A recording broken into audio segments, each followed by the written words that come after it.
I am a linguist. Linguists study language, and we do this in a lot of different ways. Some linguists study how we pronounce certain sounds. Others look at how we build sentences. And some study how language varies from place to place, just to name a few. But what I'm really interested in is what people think and believe about language, and how these beliefs affect the way we use it. All of us have deeply held beliefs about language, such as the belief that some languages are more beautiful than others, or that some ways of using language are more correct. And as most linguists know, these beliefs are often less about language itself and more about what we believe about the social world around us. So I'm a linguist, and I'm also a non-binary person, which means I don't identify as a man or a woman. I also identify as a member of a broader transgender community. When I first started getting connected to other transgender people, it was like learning a whole new language. And the linguist part of me was really excited. There was a whole new way of talking about my relationship with myself, and a new, clearer way to communicate that to other people.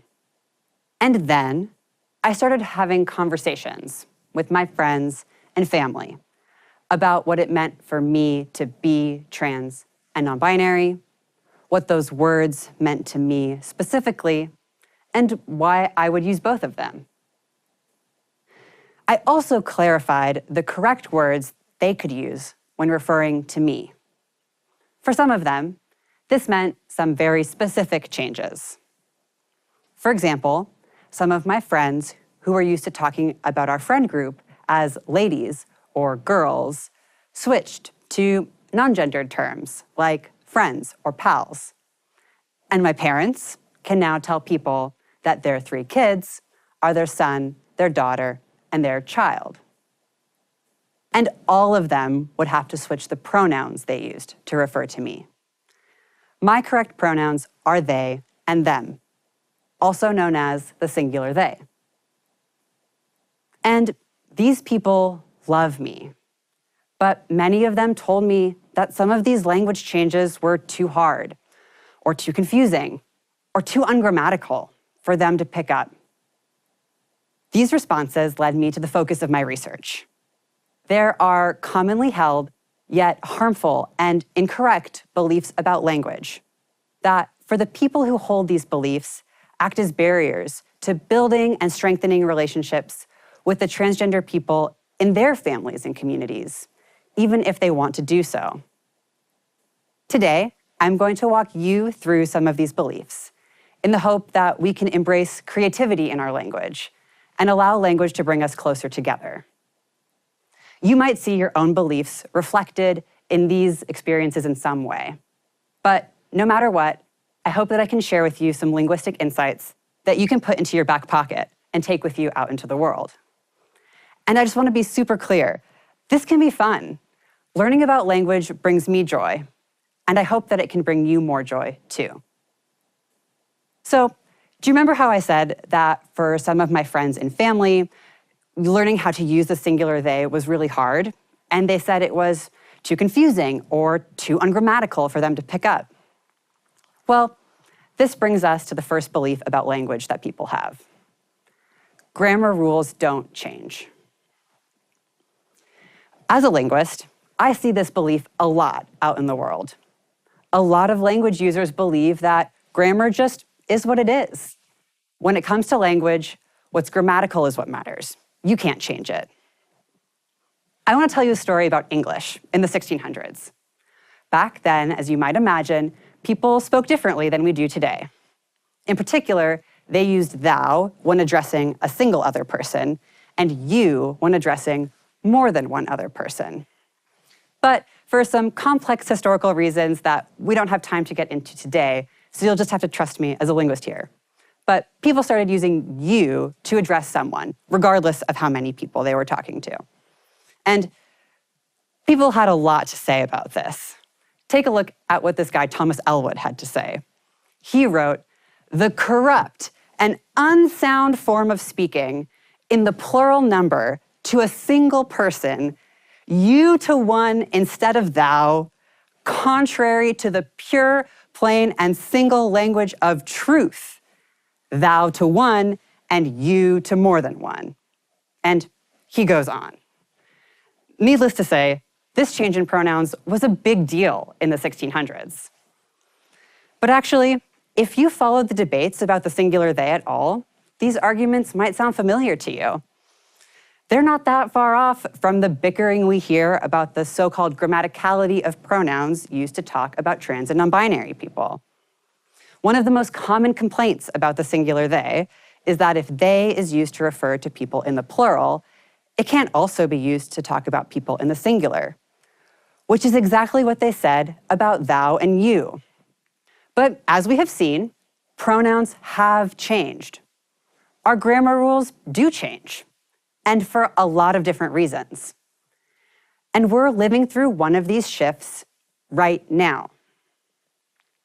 All living languages will continue to change, and the Thomas Elwoods of the world will eventually have to get with the program.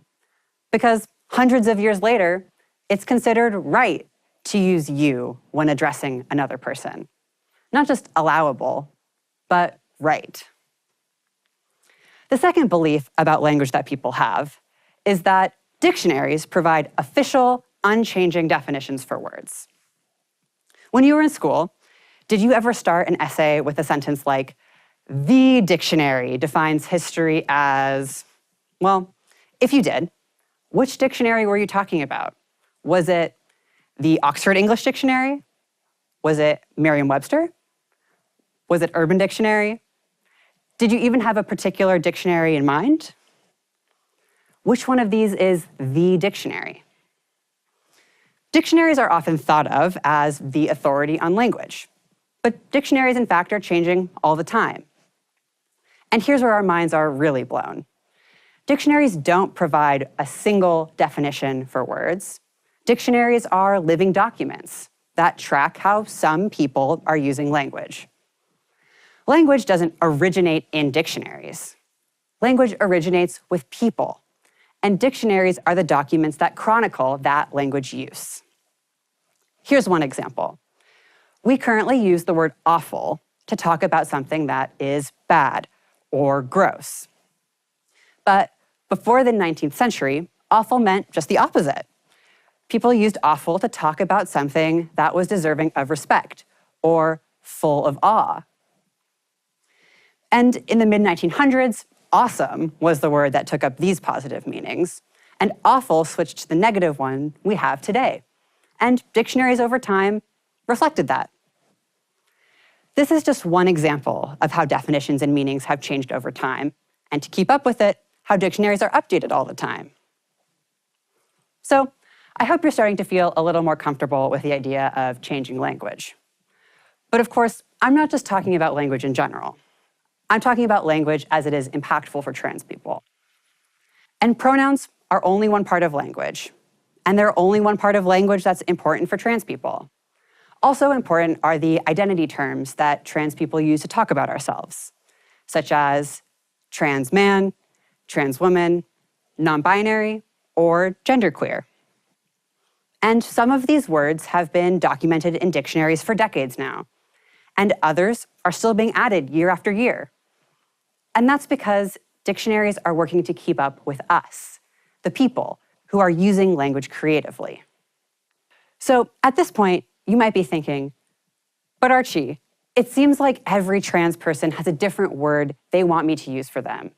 There are so many opportunities for me to mess up, or to look ignorant, or to hurt someone's feelings. What is something I can memorize and reliably employ when talking to the trans people in my life? Well, that brings us to the third belief about language that people have. You can't just make up words. Folks, people do this all the time.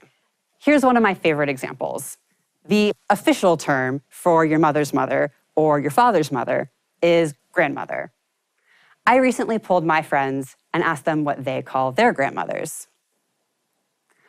We don't get frustrated if your friend's grandma goes by Mima and yours goes by Gigi. We just make rather short work of it, and memorize it, and move on, getting to know her. In fact, we might even celebrate her by gifting her with a sweatshirt or an embroidered pillow that celebrates the name she has chosen for herself. And just like your Nana and your grandma, trans people have every right to choose their own identifying language. The process of determining self-identifying language is crucial for trans people. In my research, many trans people have shared that finding new vocabulary was an important part of understanding their own identities. As one person I interviewed put it, language is one of the most important personal things, because using different words to describe myself and then finding something that feels good, feels right, is a very introspective and important process. With that process, you can piece together, with the language that you find out works best for you, who am I? Sometimes the words that feel good are already out there. For me, the words trans and non-binary just feel right. But sometimes the common lexicon doesn't yet hold the words that a person needs to feel properly understood. And it's necessary and exciting to get to create and redefine words that better reflect our experience of gender. So this is a very long answer, but yes, I'm absolutely going to give you a magic word, something really easy you can memorize. And I want you to think of this word as the biggest piece of advice I could give you if you don't know what words to use for the trans people in your life. Ask. I might be a linguist and a trans person and a linguist who works with trans people, but I'm no substitute for the actual trans people in your life when it comes to what words to use for them. And you're more likely to hurt someone's feelings by not asking or assuming than you are by asking. And the words that a person uses might change. So just commit to asking and learning. Language is a powerful tool for explaining and claiming our own identities and for building relationships that affirm and support us. But language is just that, a tool. Language works for us, not the other way around. All of us, transgender and cisgender, can use language to understand ourselves and to respect those around us. We're not bound by what words have meant before, what order they might have come in, or what rules we have been taught. We can consider the beliefs that we might have had about how language works and recognize that language will continue to change. And we can creatively use language to build the identities and relationships that bring us joy. And that's not just allowable, it's right. Believe me.